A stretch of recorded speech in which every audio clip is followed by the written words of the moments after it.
Welcome back to Road to Abundance, guys. Today we have Juan with us.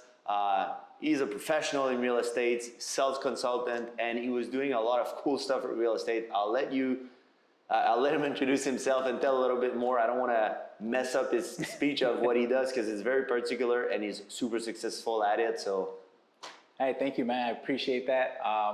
So I'm Juan Nicasio, AKA Mr. ACQ on all socials. My background is sales. I've been a real estate investor for going on 9 years now in March. I've transitioned in the last 2 years to helping other real estate investors throughout the entire country level up their sales conversion and get a lot more profitable in their real estate career by knowing how to negotiate deals, how to analyze deals, buy homes at really, really big discount. And so for the last 2 years, that's what I've been expanded to do and helping so many people. I believe we're over 300 or 400 people nationwide now that I have been able to impact, hosting different real estate events, doing virtual coaching, in-house coaching locally here in South Florida where my business is based out of. So it's just been an amazing journey in my real estate career. That's amazing, man. Yeah. So we'll talk a little bit more about your current success, but I want to backtrack your life. Like, how did you become successful? How long did it take? Like, the goal in the podcast right now, I want to tell people, like, you're a super healthy guy. You do the right stuff. You had the right habit. You're a family man too, beautiful wife for like 20 years, the kids, all that stuff. So knowing that 20 years with the wifey, meaning that you started very young. So tell us about like the growing up before all the success. Oh yeah, growing up was I'm going to be honest with you, it was a challenge, man. I come from very, very humble beginnings. I was raised by a single mom with 2 children. Not much education. She's an immigrant from the Dominican Republic and just, came to the country for more opportunity, give us an opportunity as children as much as they can with the education that they have, with their work ethic that they had. It was a struggle, man. I come from real humble beginnings. I mean, subsidized housing and living in maybe not the best places in the world, like, ghetto type of area. In Florida? No, in New York City. Oh, shit. Born and raised in New York City, in Brooklyn. And, it was, I'm an 80s baby. I was born in 84. So in that time, it was very, very drug infested. There's just so much influence in the wrong, right, in the wrong space. And so I wanted to make sure that because I knew my mom was working really, really hard to raise us the right way, give us the best education that she can possibly afford. Obviously, it's public, schooling and things like that, but just trying her very best. I always wanted to stay disciplined, and I knew something in me that I was going to be successful and that I was going to thrive to be somebody better. I didn't know where I was going with it. I don't know where, in what specific field. I knew I loved cars. I knew I loved money. I knew I loved nicer things. And so I needed to get prepared for that. And I wanted to take care of my mom. That was my whole ambition growing up. And so, normal kid, I stayed out of trouble. Thank God, never got locked up, never got caught doing anything crazy. I didn't do drugs or anything like that because I wanted to stay the course. I wasn't like an A+ student, but, I got through. Did you graduate? Yeah, I graduated high school. I went to college. I did community college in New York City, in the Bronx, which is even worse. But it was a great school there. And then I came to Florida when I was 19 years old. I picked up and I took $1,500 and I said, I'm buying a ticket. I'm moving to Florida with $1,500. And I said, I'll make it happen. Were you with your girl back then? Yeah, so I met her when she was 15. I was 17 years old. So super duper young. Yeah. And so she was striving too. She was trying to, come up with me, and she was already in college by the age of 17, so she got like advanced classes, and we knew that we wanted to get out. Yeah, man, that's crazy. Like a lot of people, they see the good life, they see the good stuff, but it was like, first it was a risk. You went from New York to Florida with $1,500, like a nobody arriving. I borrowed it. I borrowed the $1,500, by the way. So what happened after? Like what was going on there after? Well, before I got to Florida, I was just always like a hustler. Like I figured out legal ways to make money fast. And so I figured, I'm like, well, Florida's slower pace. So I'm gonna bring my New York ambition and thrive and hustle, and I'm gonna crush it over there. Whatever it is, I'm gonna do that. And I was just blessed, man. I had family that lived here in South Florida. They let me stay there for a few months while I enrolled into college. So I enrolled into college, and then I also got a night job. So I was doing night work at a timeshare. So. Would you say college is good? Did it help you or not really? Not really, dude. Put you in debt? It put me in terrible debt. Don't go to college, Don't kid. go to college. No, I'm Don't fucking- go to college. I don't suggest it, but if you want to be a lawyer or a doctor, maybe you need it. if you need it because it's like a massive requirement. Without that, you cannot do your field. Yeah. Okay, cool. But other than that, like if you're just trying to figure yourself out, you want to get into business, you want to be an entrepreneur. You can find anything on YouTube, mentors. Now you can do MIT and other class like that, or other university online on YouTube and shit, and like technology has really allowed for us to open up and receive more than a PhD, master's in that field that you want to be. You want to be an entrepreneur. Yeah. My daughter tells me now, my oldest, she's like, I don't think I want to go to college. I think she wants to be an entrepreneur. And so I said, yo, that's totally cool. I much rather spend $20, $30, $50,000 on mentors and sending her to Tony Robbins seminars and things like much that. better. Dude, Mastery in life, baby. Exactly, not like exactly, like real deal application.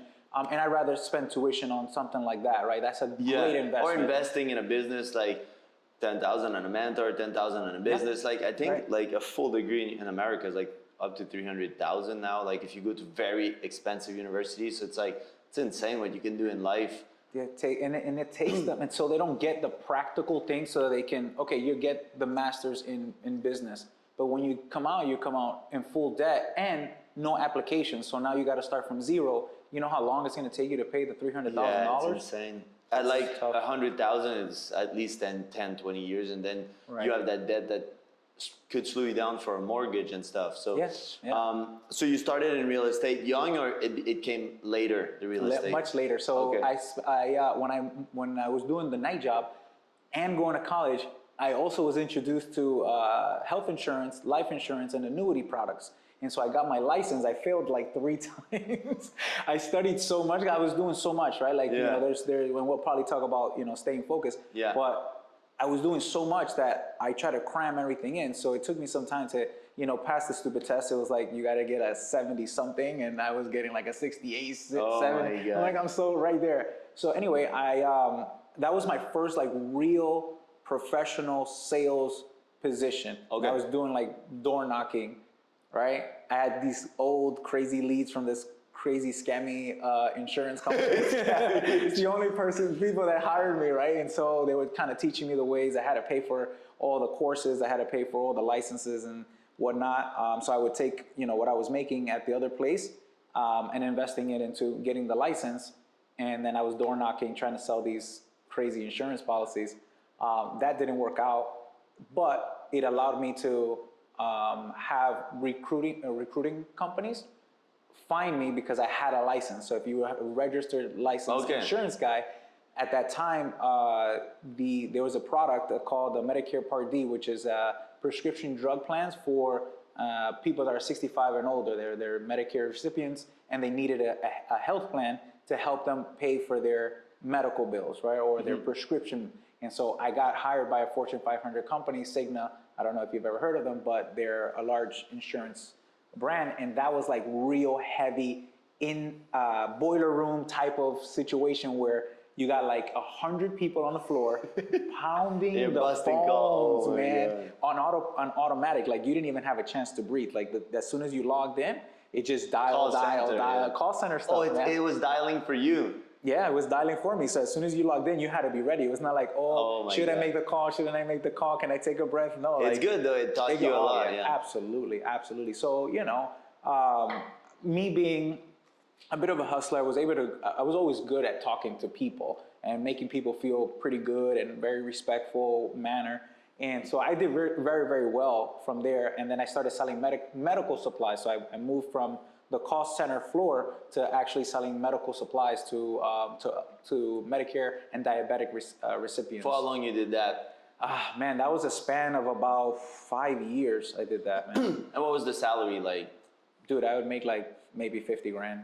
A year? Yeah, I was or 20. A big hustle. I was 21, between 21 and like 23 years old. So 24, 50 grand back 25 then, maybe years old, like 80 right now or something like yeah, that. yeah. So I was, you know, at that was point, good. At that point, it was good for me, you know, just because I was never used to making that kind of money anyway. And so now I'm like consistent doing that. I didn't have any mentorship. I didn't have anybody that really can guide me. I didn't have any folks that were successful in my family. I couldn't call my uncle. I couldn't call my grandfather. I couldn't call no one that can say, hey, I'm making this money. What do I do with it? Like there was no one. Yeah. You know what I mean? No, for sure. And you had kid back then? No, I had. Yeah. She got pregnant when she was 24. I was 25.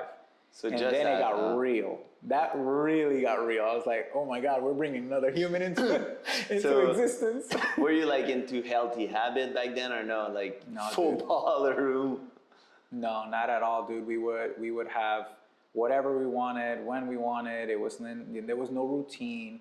There was no, and I think that hindered some of the delay in the success. It's just because my mind wasn't right. How was your mental health? Like, I mean, I just naturally, I was an okay, you know, I guess normal human or whatnot. But there was moments of a lot of depression, a lot of setbacks, a lot of, I guess my expectations were here, but my behavior and my mental capacity was very, very low. So it's like, what do they say? They say in America here, they say, I had champagne taste with beer money. And so like my mentality was like that. It happens a lot, right? But you know, it was just, it took me a really long time. It was hard. Like for whatever reason, I didn't attract the right people with that kind of mindset so that I can see like, oh, well, these are habits. These are what people do. This is what people practice. We didn't have YouTube that explosive and in my 20s, right? I didn't have other free resources. And I wasn't going to go to a library and start sitting there reading thousands of books. That was just not my discipline or my behavior. No one ever showed me anything like that. So if you're not in proximity or if you're not, I guess, aware, then you're just going to do whatever you think is right, you know? That's cool. So after 25, then what did you do after? What was the transition between that up to the real estate stuff? So believe it or not, from 24, 25 years old, I was hired by a gentleman who ran an insurance brokerage. And so it was an independent brokerage. It's more selling real products, real insurance that really help people. Not the scamming Not shit. the scamming stuff or anything I'm done with scamming people. Consciousness came in. So, you know, that was like my first real eye-opening to entrepreneurship. This young man who has a brokerage in Fort Lauderdale, and he was kind of your mentor. Yeah, he was like the first mentor. It was the first example of entrepreneurship, right? And so I saw him. Maybe he didn't have all the best habits in the world or that type of stuff, but it was like my first eye opener. Like, oh, okay, well, you know, he was able to do that. Yeah. And okay, and so what ended up happening? We worked for at least, I think, 4 years. Built a lot of relationship. Met one of my best friends there. Unfortunately, you know, he passed not too long ago. It's been like 4 or 5 years, but that was kind of difficult. But in that transition, I learned about entrepreneurship. I opened up my own brokerage and grow a business of over 400 residual clients year after year. And insurance, yeah. Oh, that's cool. So that was my first entrepreneurship. Like, I have my own thing, my own business, right? You were like, if this guy can do it, I can do it. Yeah. And then he kind of mentored you. So we can notice the importance of mentors. Yeah. So you went from little scammy thing, which is okay, 25, you don't really care about scamming people. Right. It's like, if other people are doing it, I'm doing it too. It's good. I need to eat. We all been there. If you've been a sales guy, you scam some people along the way. Until you're like, fuck, I can't scam people for that long. Like 6 months, you start to have a conscience. Like, some people don't really care. Like, I knew a guy that stayed in those business for years. Me, after 6 months of scamming in one of my selling business, I was like, I can't do it. Then I had a fight with the manager there, and I was like, bro, if you make me scam one more person, I punch you in the face. It literally sets in. Like, for me, I never grew up that way. Like, you know, I always wanted to bring honor to my family, to my mom. I never wanted to get locked up. It wasn't I didn't want to, like, IRS or, you know, the feds to come in knocking on my door like, hey, you're selling some So, luckily I left the scammy thing, a really long time ago. Everything else that I did was pretty legit. It was just not like a scalable business. I was doing it for somebody else. It wasn't enriching me. I just had a regular salary with a little commission, to keep me going. But and when we say scammy, it's just, guys, that you're selling a product you don't believe in, and you're over promising, and they're gonna under deliver. So the thing, you can over promise your product if it's your company, because you can over deliver if it comes to this. But if you're selling for a company that you don't really believe in, that they don't care about client, that's when we say you're being scammy, because you're doing your due diligence as a salesman to push a product, but in the back end they're gonna get scammed because the company won't treat them good. But there's way to be the same sales technique and make even more money for a company that you do believe in. Oh, absolutely. And so you started your own brokerage. You were successful. How much were you making approximately back then? At that point, I was already like in my late 20s. So at that point, I was already averaging between like 80 to 120 a year. Yeah, and so for me, I was like, man, I'm coming up. I'm balling. I'm coming up, So yeah, balling. But I had a child already. So what was the biggest shift in mindset or shift in yourself?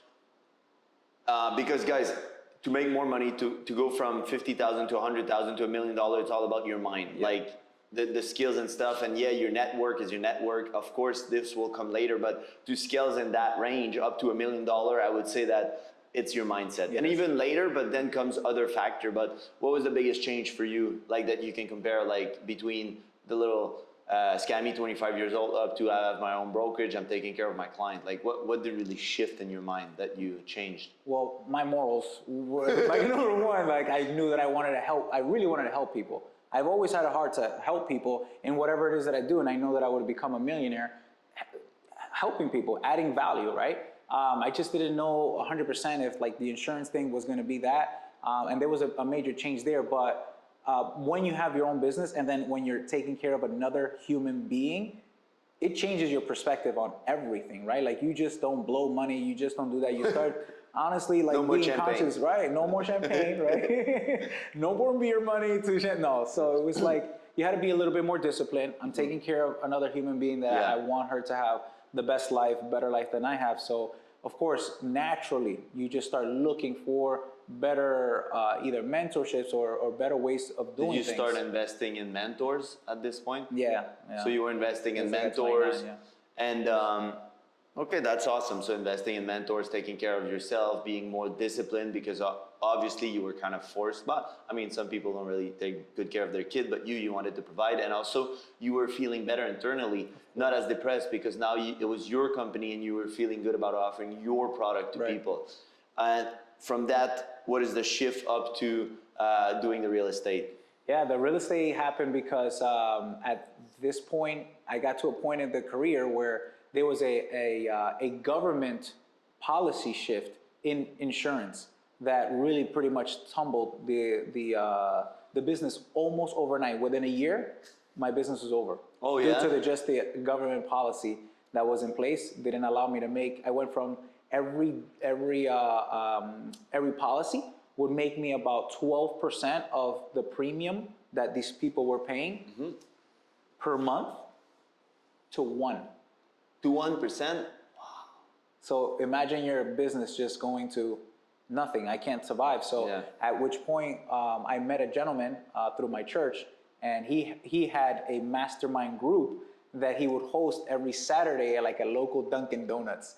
And so these are other entrepreneurs or people that, that have, these businesses, or they worked for corporate America, but they wanted more. They wanted the spiritual side. So a little mastermind. It was a small mastermind. Awesome. And so he's like, hey man, I understand. I expressed some of my struggles, and if I can share anything is you want to share your struggles or your vulnerability because the universe, God, whatever you believe in, is going to reward you and probably put the person or the people or the situation that is going to get you out of there. But I feel like sometimes as men, people have so much ego and they will never express that they're hurting or that they're going through a tough patch.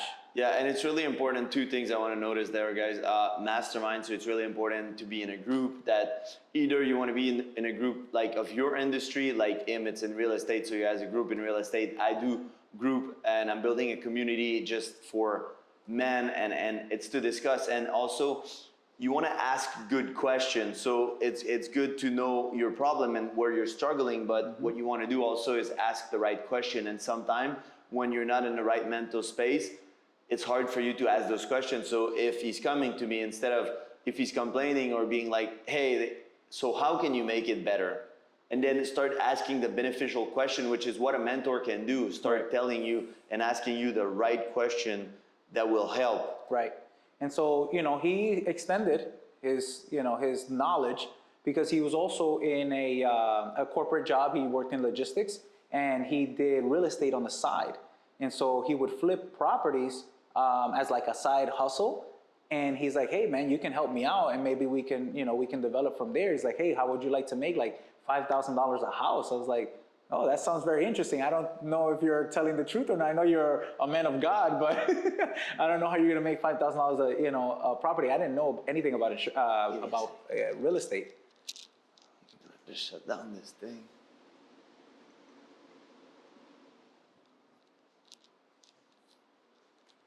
I forgot to shut it down before. So yeah, real estate wasn't. So what was the 5,000? It was selling a house. So basically, it was flipping contracts. So Okay, I would call contract. a homeowner, right? Yeah. And I would ask him if they would consider selling the property, and they would say yes. And then we would get a price from them, say, at that time, 100,000, right? And then I say, oh man, but we can only do about like 80 grand, right? And so they'll say, okay, sure, I'll take 80 grand. My job was his job was to go Sell find. it to 90. Yeah, to 90 or more. And so he had a network of investors that are looking for properties, right? So I'm just the middleman, just arbitraging, right? The contract from 90,000 or 80,000 to sell it at 90 or 100,000. And so, yeah, it took me like 3 months. He gave me this like old list. It was like, it literally was this piece of paper full of numbers, names, and an address. That's it. And I don't know anything about real estate other than, hey, how many bedrooms, bathroom, and that's it. But I did have sales. So I'm just kind of like talking to them and they're giving me whatever, but it took me like 3 months to get my first deal. And then that opened up my eyes, right? That you could do that kind of money. Oh, yeah. And then you started believing, because belief is the key. Like, if you don't believe that you can achieve, that's why in Think and Grow is just say whatever your mind can conceive, you can create. So having your first sale, you started to believe, and also coming from a mentor that taught you and gave you like a book. So now you do your first sale and boom, eyes open, you see the cash. I do like 3-4 more like back to back because now I'm on that momentum, right? Yeah. There's a power in that stuff, right? I was like, this is crazy. I'm gonna become a millionaire.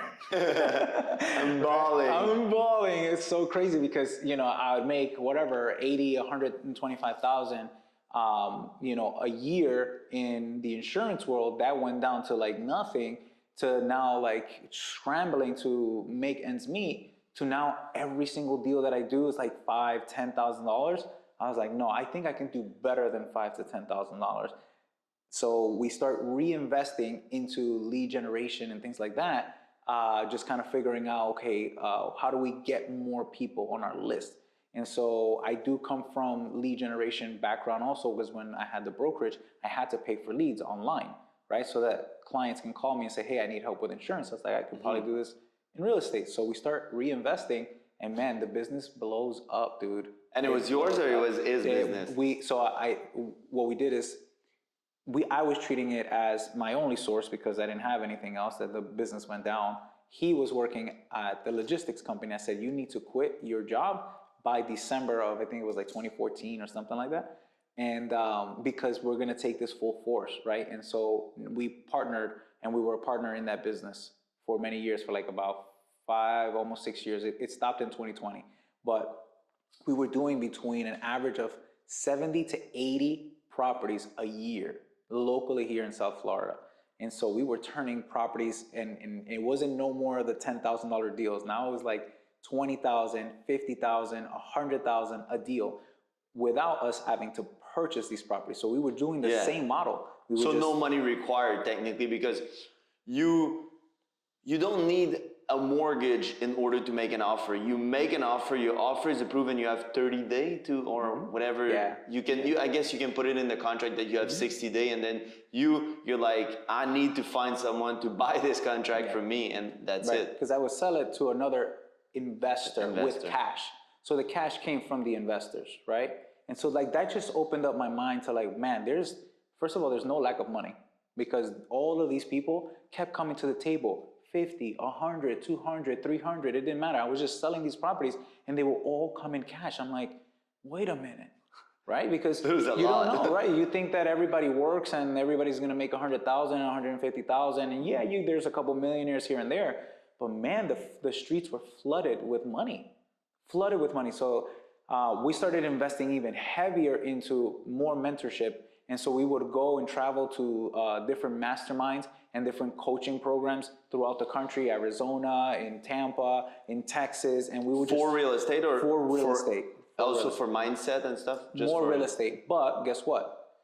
What ends up happening is that those people that are coaching and that are mentoring, it's always a common denominator. They're investing in their mental health. They're investing in, just kind of like more so than just the business itself, right? Yeah. So business mindset, personal mindset, spirituality, and stuff like that. So naturally, when you go to those places, you get introduced to those type of things, and then it branches out. Now you start, trying to figure out how you are going to implement that, and that's really what changed everything for us. So you went a little bit more for real estate, and then you got some spirituality, some health advice. Because if you know any millionaire guys, they have a type of lifestyle, they have habits. There was a thing about the morning routine and stuff. Everybody has kind of a little different tweak of whatever is important for them. Right. So that's what they prioritize first, if they have family or not, if they're single, whatever. And you need a spiritual routine, health routine, relationship, and then you are in relationship and all that stuff. So it keeps you like focused. That's one of the things we were talking at the beginning, that at the beginning, when you're a young hustler, you hear that millionaire have a lot of stream of income, and you're like, oh, I need to do a lot of things. Nah. Until you're a millionaire, you do one fucking thing. Oh yeah. And then, then you hire a good accountant and a good money manager. Absolutely. And then you start diversifying, and then you find guys like Juan, and then you're like, okay, yo bro, I have 100,000, 200,000 cash. I want to make a move in real estate. Let's do this, let's do that. But until you have invested a lot in yourself and a lot in the business, like I think in the last 6 years, I probably invested like 500,000 in myself, maybe more. Huge. Like just this year, I put like so far 130,000. The year just started, but in myself, in self-investment. So it's like mentor did change your life. Of course. Attending those seminars, because it opens also your eyes first on a lot of things, and second, that money is abundance. It is. And then you're like, wow, okay, if those guys can do it, I'm as smart. Maybe I just don't have the right vehicle, or maybe I'm not doing things the right way. Correct. Plus you start feeling good, because it's a whole different story when a lot of people talks around you and be like, oh, it's hard to make money and this and that, versus if there's a bunch of millionaires on you and they're like, yo, I just made 2 million yesterday. You're like, 2 million? What the fuck? Yes. And then you start considering like 100,000 like it's pocket change. Right. And then when you go back to talking with people that make 60,000, they think you're bragging, but it's just that your internal speech change, and you do really believe it, and because you believe it, you can manifest it in your life. It's so true, man. As simple as it is. It is. And your surrounding is everything. So if anyone's out there and you're like struggling, or you feel like you reach the ceiling or whatever it is, there's honestly no ceiling. This world has an abundance of, we will never ever run out of money. You understand that? Yeah, that's like, for sure. There's no way in God's green earth that and if we do run out of money, a new source. We have a new source. And like now we're shifting to crypto. And the financial market is going to crash. I don't know when, I don't know how, it's coming soon. I'm just not specialized into it anymore. So I don't know where we're going with the crypto. I know it's coming. I took all my money out. I have some crypto in a ledger, in a safe, and I'm waiting. But right now it's an uncertain market. But what I know is that no matter what happens, it's gonna happen globally. So don't worry about it. And the change is gonna happen is gonna happen for everyone at once. And the people that have money will keep having money. So those billionaires that are setting the tone for everyone, don't worry, if they crash something, they're already in the next thing. In the next thing, for sure. And you just want to be aware of what's coming and invest in mentor and then change your circle. And one key thing I can tell you guys is, and we both done it, is to invest in mentor. We're both coach and we both teach and we both invest a lot of money. So there's either groups, you can do the group-based subscription that will elevate yourself, your peer, that's a few $100s a month or whatever, or you can invest big time and really do an investment in yourself, 5, 10, 20,000, whatever the mentor cost is, and this will drastically change your mind. 100%, because now you're in a surrounding of other people that have either the same struggle that you do, and then the mentor is gonna help unblock those limiting beliefs or whatever it is that you know is blocking you from moving to the next level, and then you're in a group of people that are all thriving to get to that avenue, right? To get there. And often it's like, we're really good at looking at other people. So let's say Juan has a problem and it's very similar to me, and I can't see it for myself. And then Juan is having a relationship problem and he's in a toxic relationship, and that's blocking him from going to 200,000 to $1 million, because if your brain is so struggling with energy and stuff with that relationship, you cannot expend that energy towards something else. And I'm in the same toxic relationship, but I can't really it for myself. I can't see it. And the mentor is coaching him, and then I'm like, oh shit, fuck, I'm doing the same. And then it was so much easier to see him, and then I can be like, yo, you know what, let's be buddy. You drop her, I drop mine, and then let's keep us accountable that we're not going back to our ex. And then it's just, you can start communicating with different member plus the mentor coaching. So those two combinations, because he's spot on, the accountability is literally what sets the tone and allows you to really catapult to the next level, is the accountability. So the mentorship is absolutely amazing, right? If you can get a mentor, you can pay for that. But then having somebody that you can hold each other accountable, you have no idea how many of those people are now in my life that, hey, have you done X, Y, and Z? Oh, hey, we talked about doing this type of marketing. Did you get started on that, right? And it's like, oh, shoot, I didn't do it. I'm going to do it right now then.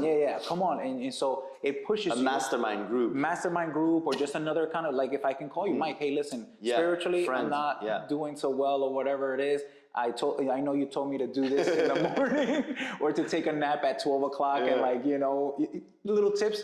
And then you can tell me, hey, I'm going to call you at call it 11:45. This is your alarm, right?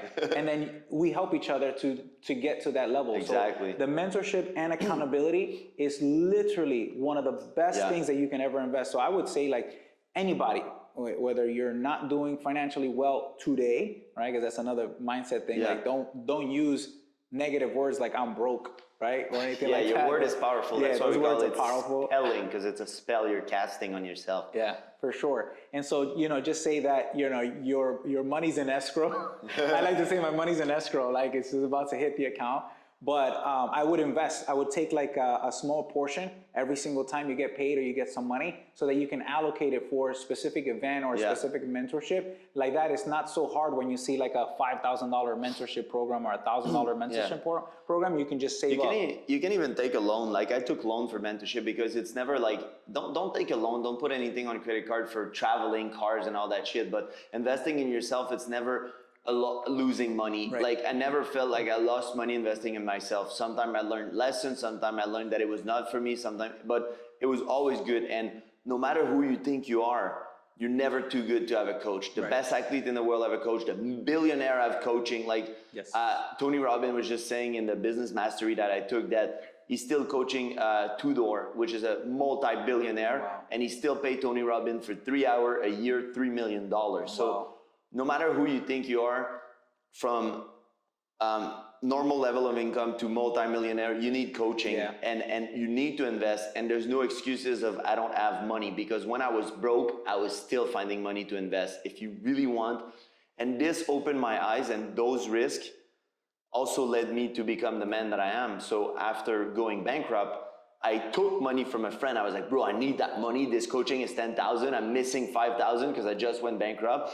He loaned me the money. 2 months later, he was already refunded and I had money in the bank because I started surrounding myself with other guys that paid 10,000 and we were like in a group and a setting. So, and to this day, like it part of the 120,000, 130,000 I invested so far, I have a coach that I have a call with him every 2 weeks for accountability.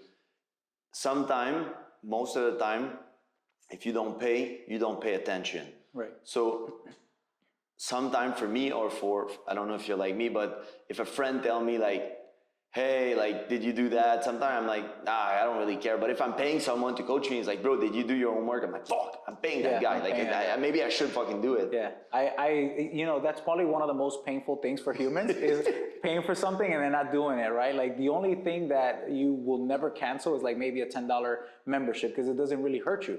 But if you're spending $1,000 a month, $2,000 a month, $3,000 a month, man, you're on those calls. You are doing the job. You're listening. But it helps you because, dude, you invest 4K, right? Or 1,000 or whatever, more. You're doing like, you should be doing at least a minimum 3x of what you're already investing. At least. So it pushes you, right? So I would say, you know, and a lot of people do it from a different space, which what hinders them from really growing, they do it more from like just a limited space or a necessity. When you do things from like a necessity standpoint, man, it takes so much out of you because now you're like struggling and pushing and pulling just to get through versus doing it from an abundance space and saying, hey, no, I'm going to invest in this because I know it's going to produce X, Y, and Z versus shit, I have to pay this thing because, and I'm just going to scramble. It just comes from a different space and it doesn't allow you to grow. Like it's the craziest thing in the world. So now I'm happy to pay for mentorship. I'm happy. It's energy exchange. It's like telling life that, hey, I'm ready for the next step. So here's money because I believe in abundance. So I'm not scared to invest that 10,000 because I know it's going to come back tenfold to me. But the thing is, if you're in a scarcity mindset and you're like, oh, I don't really want it, should I do it or whatever, you're showing life that you're so attached to your money that you can't really do it. And I remember back then I had a friend that was like, you should burn $100 bill. I was like, why would I do that? Like, I was broke. I'm like, oh, are you crazy, bro? Like, I need that money. And he's like, because it was kind of like a way to tell me that in terms of like, you shouldn't be attached to money. Like it's abundance. And you don't necessarily need to burn it. Some people need to physically do something, but if you want like, give it to charity. 500, pick a charity and be like, and don't give an amount that you're comfortable with. So if you're thinking about giving 100, give 200. If you're thinking about 200, give 500. It needs to be like, whew, oh, I'm abundant. Like no problem, because it's gonna unlock stuff in your mind. Like often when I'm like, should I give money? Yeah, if I'm asking the question, I should. So I gave 500 to charity last week and yeah, sometimes I'm like, fuck, I could have bought shit with that, but it's okay because it's giving. It's like, it's never waste. Like it's not abundance. It's gonna come back. And it comes back like stronger than what you've given, to be honest with you. It's like, it's a real magical thing when you get into that space. So like, for me, I don't even think about it. Whatever I receive, I already know that I have like a percentage that it's gone. No matter what, I don't care. It's an emergency comes up or whatever.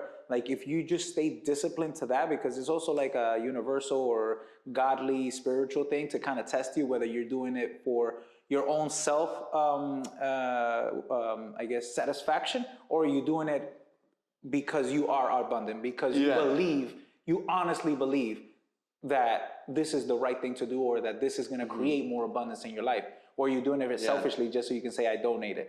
You see what I'm saying? Like and I don't, like now I'm talking about it, but I didn't really post, I didn't really, if you want to donate because it's the right thing to do. You don't need to brag that you're doing it. It's like, do it. When I donate, it's always because I feel right. I pick the charity I want because a lot of them are scam.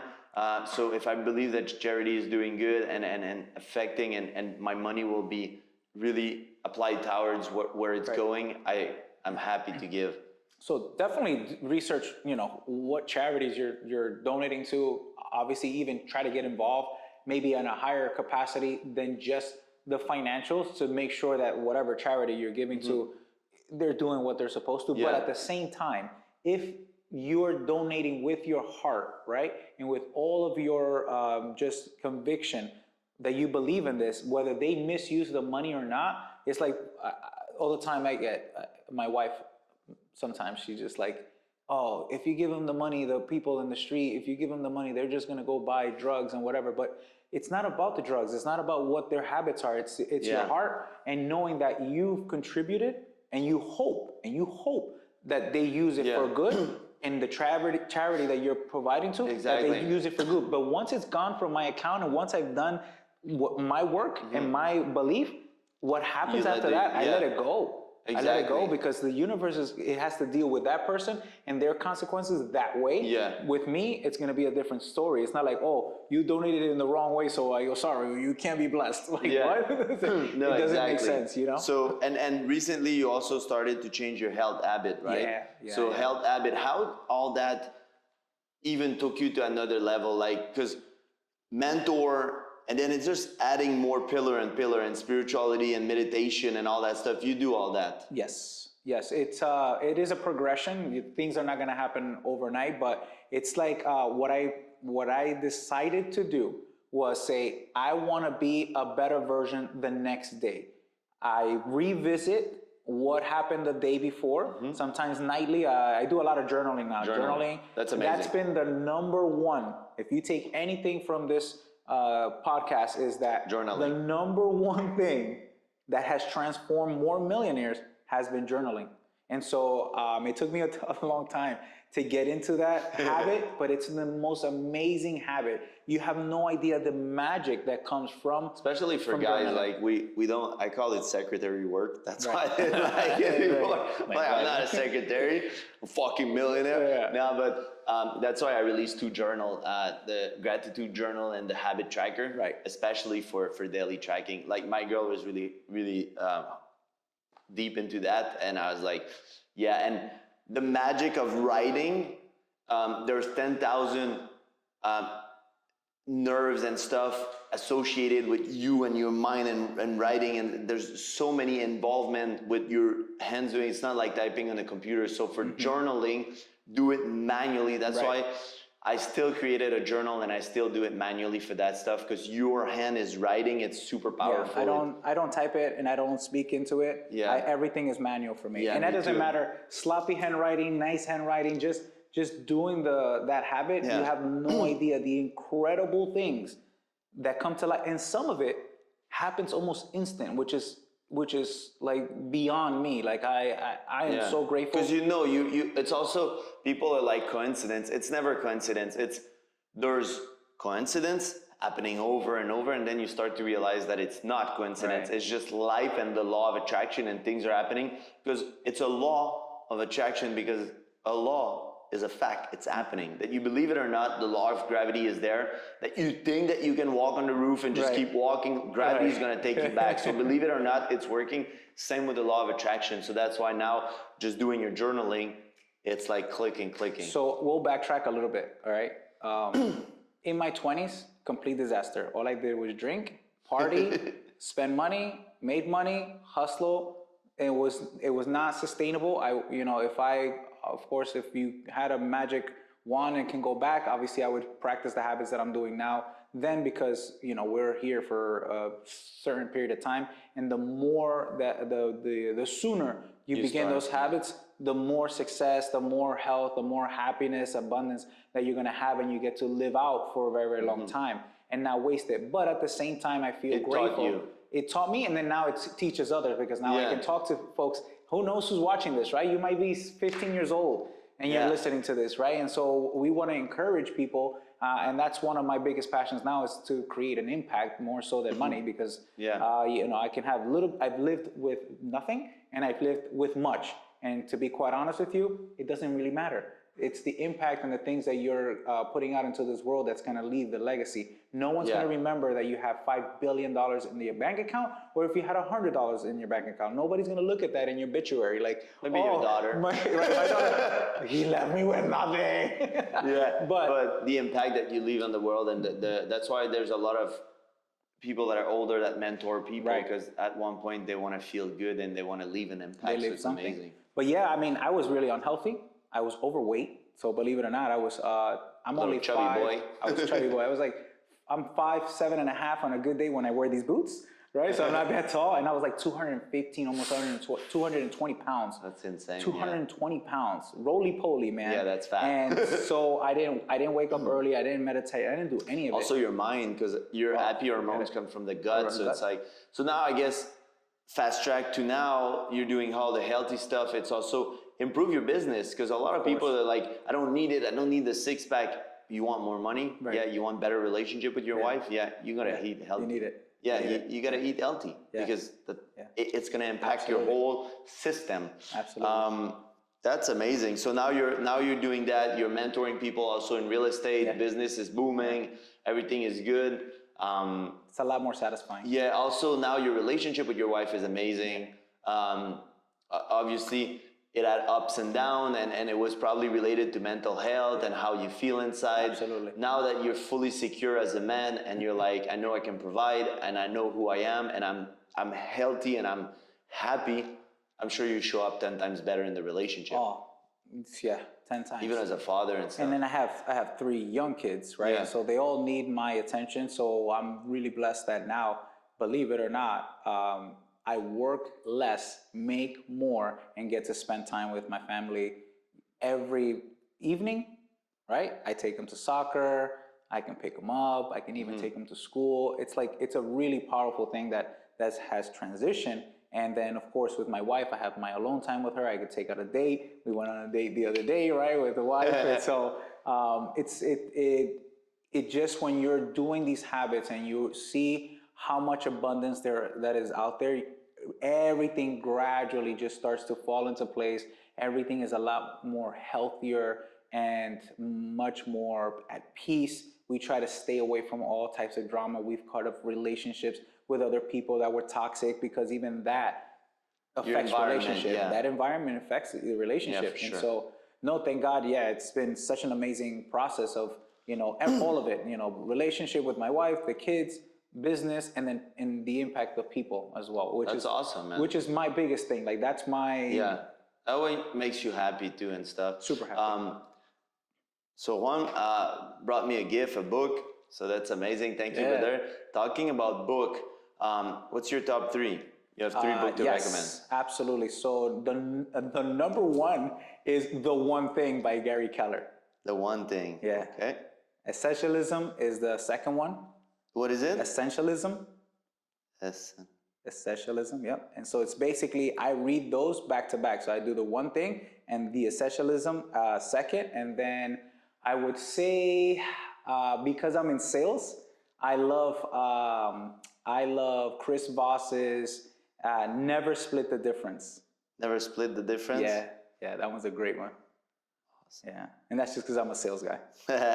And the first 2 books are about like personal development and stuff like that, mindset kind of? Yes, mindset, and then staying hyper focused on one thing, right? The one thing that you are, let's just say your zone of genius, let's just say, staying hyper focused in that and seeing how that right there will allow you to see massive success versus you mentioned a successful millionaire has like 7 different streams of income. So instead of doing 100 different things and trying to multitask, which is a human made up thing, staying focused, how to stay focused in onto that one thing and be an expert and be obsessed with that one trait will exponentially help you to grow more so than trying to do everything in your life. Yeah, and for 2 reasons. So the law of attraction, in order to manifest what you want in your life, guys, it's whatever you think most of the time. So let's say I'm building 3 businesses at the time.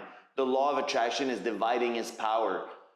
You want to be a real estate mogul, or you want to be a coach, or you want to be a personal trainer? Like, what are you looking for? And then your mind is going like that. So that's why when he says focus on one thing. So let's say now I want to be a human potential coach. I want to help people to empower their life. I want to teach breath work, everything that's related to improving a human being.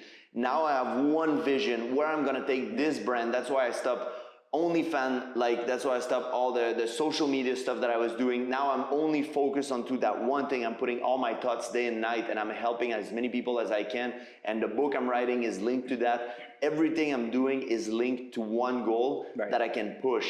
And not only that, it's also doing what you're good at. So that's another really interesting thing. So I'll share something. Although I'm a great real estate investor and I know how to analyze deals and I can put a whole transaction together from beginning to end, and I know how to run comp analysis and I know how to do all these type of things, honestly, I really hated doing all the transactional stuff because there's a lot of moving pieces to a real estate transaction. You would think that, you know, real estate, just put the cash and you buy it. No, there's so many people involved. There's a bunch of processes, documents that you have to do.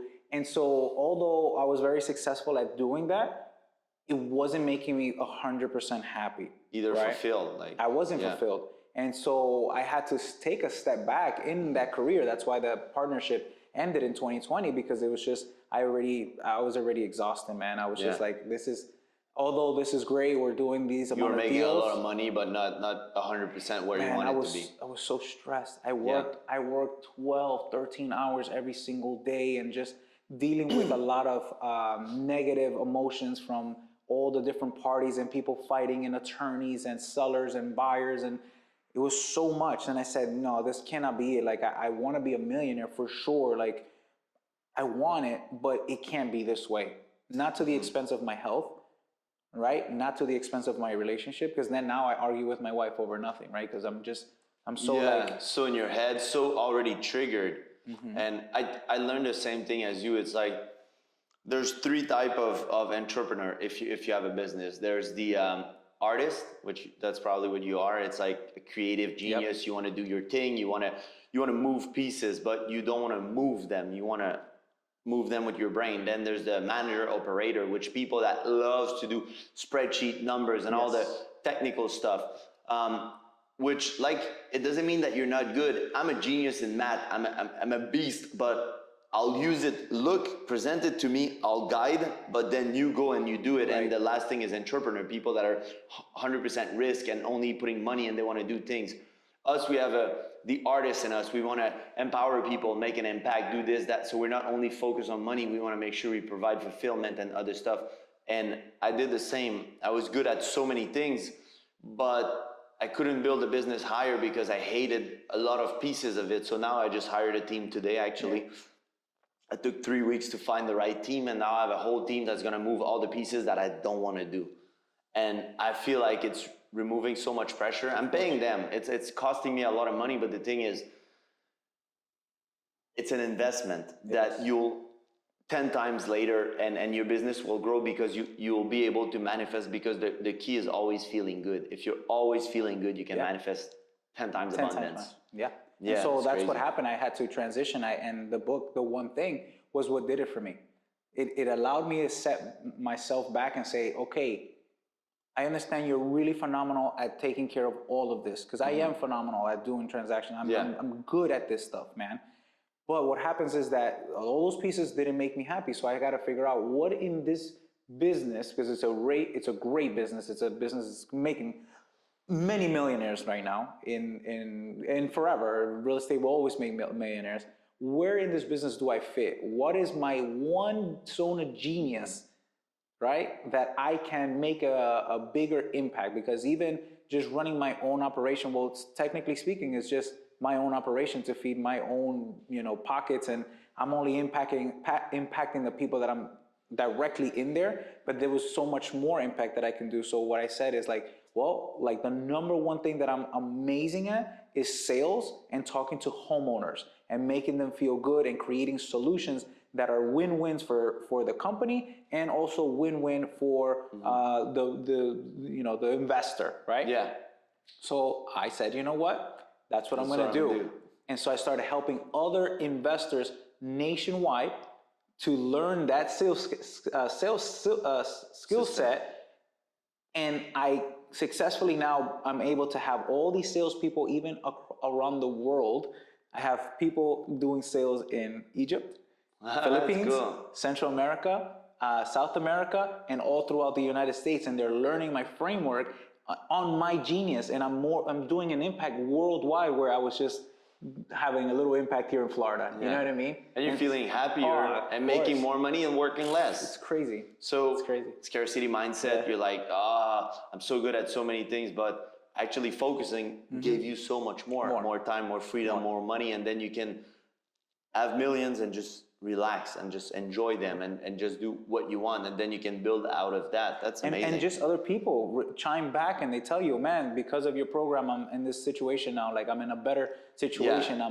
Thank you so much for all that you've taught me. People that are in like another country that otherwise they would have never had that kind of skill, right? Now they can they're like, listen, I may not last in this particular company, but now because of the skills that you taught me, anyone in the United States can hire me. Yeah. Think about that. Like, I'm changing people across the country. Yeah, that's amazing, bro. Right? And it feels good when people come tell you that you helped them. It's like, it's a good feeling. You know you're doing something good. You're like, wow, it's cool. I'm not only changing my life, I'm changing other people. And it allows you to do more, right? Yeah. It gives you that energy. Motivate you, momentum. That's amazing. And what is your best time management advice for an entrepreneur? Man, time blocking. Time blocking is everything. Time blocking is everything. It allows you to do so much. It helps you to stay focused, especially if you're a very busy entrepreneur and you have a lot going on. For example, I currently manage about 8 different businesses within my business, right? So I have clients that always need me. So I give them a certain hour every couple days for them to utilize my skills or need me as a consultant, and I'm blocking that off. After that, I'm not dealing with them. So it's time block. You do 2 hours of sales call, 2 hours of this, 1 hour of this, and then that's the only time that they have. That's it. And then after this, I'm off. And even for personal things, like even for family time, I say, okay, no, it's from 5 o'clock to 9 p.m. is family time, right? From 9:30 p.m. till 5 a.m. is sleep time.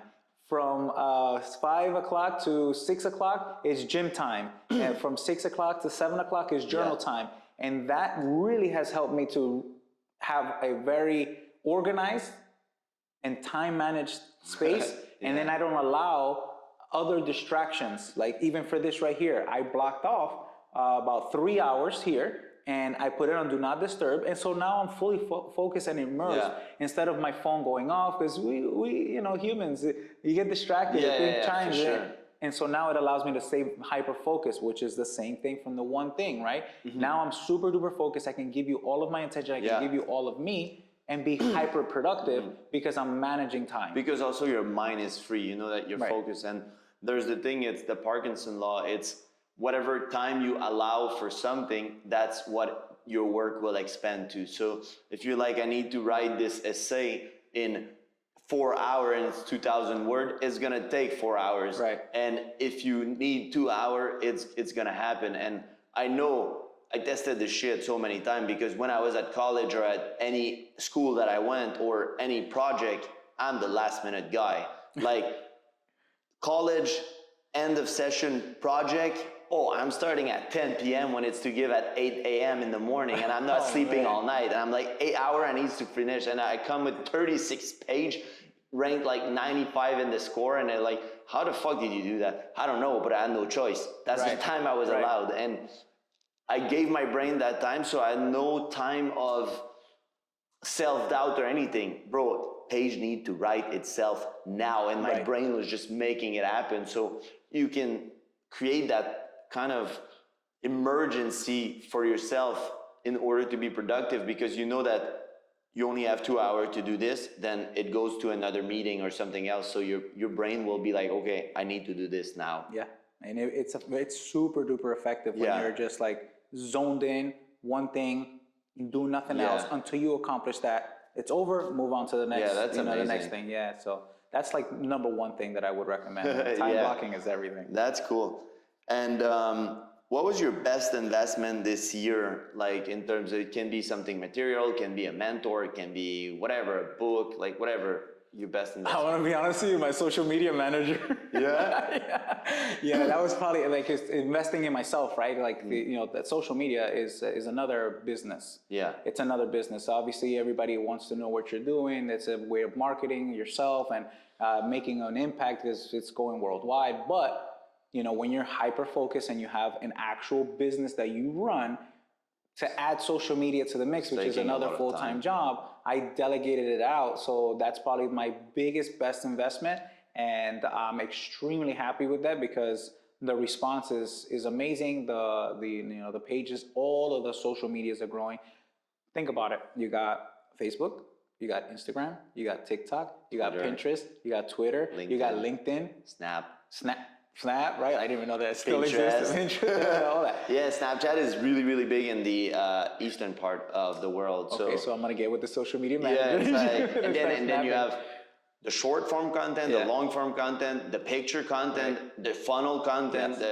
Bro, it's so like they manage all that. So all my funnels, everything. Imagine having to add that to the mix every single day, right? To show up. And it's getting depressive. I was doing social media for so long. I know everything about it. I could manage people, and I just hired a manager, even for myself, for content because I'm good at creating it, but the structure and everything, I don't want to spend my whole day focusing on it. So I'll tell you what I want. You create the schedule. I'll make it. You edit it. You do everything. You post it for me, and I'm done. And I'll focus on my genius, which is creating and giving my passion and knowledge. And it's an amazing investment. So and it's costing money, but it's like you feel so much better from it. And now we're going to continue to invest in myself because that's the highest ROI that I have in my entire life as of late has been investing in myself, and that gives me the 10x, 100x results versus anything else, And when you feel unfocused, what is your go-to?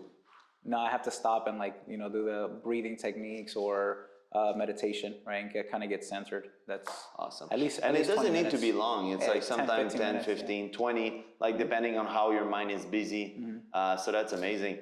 Is there a question that I didn't ask you that you would love to answer? Man, no, you asked some really good questions. No, I guess what does the future of real estate look like? Maybe something like that. Yeah. So what is the future of real estate? Well, markets in general. Like I've been so deep into that as well. Like I love cryptocurrency and I love real estate, and I'm like, what I'm doing like is NFT, what they're coming with and stuff. Yeah, more so. I like decentralized financing. I think that sector is going to be changed forever. Banking is going to be changed forever. Yeah. So I really believe in that technology and that economic change. And so I am investing into cryptocurrency and then trying to bridge it with real estate at the same time because those are my two passions. Yeah. And there's massive opportunity for that. So NFT is going to be big with real estate. Of course, we've in just Florida alone, there's been about 3 or 4 properties already sold as an NFT. Yeah, there's even like soon the future of NFT will be like, let's say that you can't own a full building, let's say a commercial building. They're gonna make an NFT of the building and then you'll be able to buy a floor. Right. So then you can rent just your floor if you want. Right now, you cannot be 20, 30 owning the building. And if you wanna sell the building, it's a whole transaction. It's a big transaction. But now, you'll be able to just sell your NFT, which is 2, 3 floor, 1 floor, whatever. And then it's gonna change the whole game. Now there's gonna be way more transaction because instead of having the whole building, you can buy a floor and then you can buy another floor and then another floor. So you'll be able to grow instead of, I don't know, a building could be like 50 mil and then you need to put 5, 10 million. I think commercial, I think it's 20%. Yeah, you're 20% down. Yeah, so you have to get a crap load of money versus 10 million. It's put a fraction in there, and now you're a fractional owner. And if you want to exit, just sell that, that NFT, and that's pretty much it. And then selling a way smaller portion, gonna sell like that versus selling a $50 million building. Then you have to ask permission. Hey, because sometimes normally what you do is you build one corporation, and you guys all buy at once. So there's 30 investors. You build one corporation, and then you can purchase the property, right? On an NFT, well, you don't have to talk to all 30 of the members. Now it's like, I own this NFT, this is a portion, and I'm selling that, and I'm gone, right? Like it's super duper easy. So it's gonna change real estate that way. And then just kind of like allowing the growth of cryptocurrency right now. I know everything looks ugly, but this is where I'm investing the most. I invest in the stressful times because the stressful times create massive opportunities for winter time is the best time. While people are going down and while people their mindset is not the law of attraction has a number of resource which is unlimited to distribute. So you can just get a bigger pie, because a lot of people are focusing on negative thoughts. You're focusing on positive thoughts, and you're focusing on attracting the right thing. And let's say we would be talking, let's say about Bitcoin would be the world, 21 million Bitcoin. That's the number of abundance. If we're 7 billion human trying to attract, we can all get pieces and stuff. But if we're only 1 million people trying to attract, you can get much faster. more. And so that's where we're at right now. And so I see great opportunities to be in both asset classes. So I'm really, really excited for the future. But my mindset obviously is a little different. Everybody's looking at the stress and recession, and don't listen to the media, guys. Really think for yourselves.